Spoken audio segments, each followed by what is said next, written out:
ಸ್ವಾಮಿ ನಿಮ್ಮ ಕೈ ಮುಗಿತೀವಿ, ನಮ್ಮ ಕೂಲಿ ಕೊಡಿಸಿ.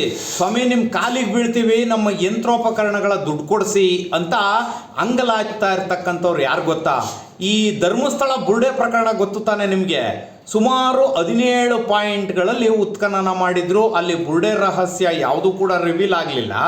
ಆದರೆ ಏನು ಜುಲೈ 29ರಿಂದ ಆಗಸ್ಟ್ 13ನೇ ತಾರೀಕು ತನಕ ಅಲ್ಲಿ JCBಗಳು ಸದ್ದು ಮಾಡಿದ್ದು, ಅಲ್ಲಿ ಕೂಲಿ ಕಾರ್ಮಿಕರು ಆ ಸುಮಾರು 17 ಪಾಯಿಂಟ್ಗಳಲ್ಲಿ ಗುಂಡಿಗಳನ್ನು ತೆಗೆದು ಕೆಲಸ ಮಾಡಿದ್ರಲ್ಲ, ಅವರ ಬಿಲ್ಗಳು ಇನ್ನೂ ಕೂಡ ಬಾಕಿ ಇದ್ದಾವೆ. ಹೋಗಿ ಧರ್ಮಸ್ಥಳ ಗ್ರಾಮ ಪಂಚಾಯಿತಿಯನ್ನು ಕೇಳಿದ್ರೆ ಇದು SIT ಅವರು ಇನ್ನೂ ಬಿಲ್ ಕೊಟ್ಟಿಲ್ಲ ಅಂತ ಇದ್ದಾರೆ. ಇನ್ನು SIT ಅವ್ರನ್ನ ಕೇಳಿದ್ರೆ ನಮಗೆ ಯಾವುದೇ ರೀತಿಯ ಬಿಲ್ಲನ್ನು ನಾವು ಪೆಂಡಿಂಗ್ ಉಳಿಸ್ಕೊಂಡಿಲ್ಲ, ಇರ್ತಕ್ಕಂಥ ಎಲ್ಲ ಬಿಲ್ಗಳನ್ನು ನಾವು ಕ್ಲಿಯರ್ ಮಾಡಿದ್ದೀವಿ ಅಂತ.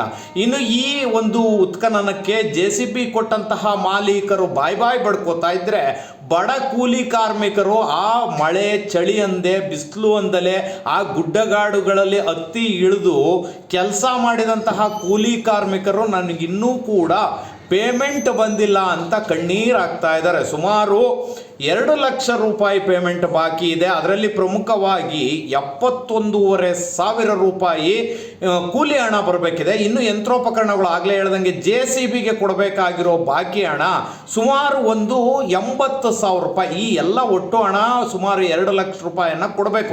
ಯಾರು ಕೊಡ್ತಾರೆ?